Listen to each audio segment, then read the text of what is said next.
Yana bitta obyektimiz xudo xolisa tayyor bo'ldi o'rtoqlar. Doniyor Nur Achchuosh основатели Doniyor akamni mehnatning joylarini qilib berganmiz. Hozir ko'rsatib o'taman. Mana.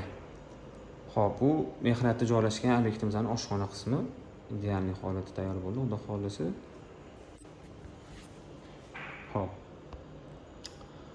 Oshxonani ko'rsanglar bo'ladi, mana noldan boshqacha qilib yubordi. Hozir eski holatini ham qo'yib o'taman.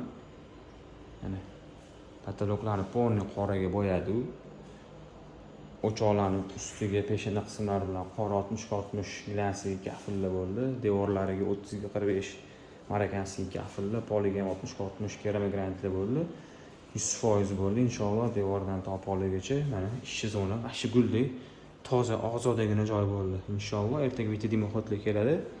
Shu doda joy bo'ladi. 9 ta qozon, bitta urvinda shuni o'zini ustida narsa o'rab sovurasiz. Takoy trubalarni ham berdi, gaz trubalarni ham. Shu doda bo'ldi. Qora patolokga qora o'choqlar, bejiviy devorlarga bejiviy pol, bitta fartuqimiz ajralib, chotki kombinatsiya bo'lib turibdi.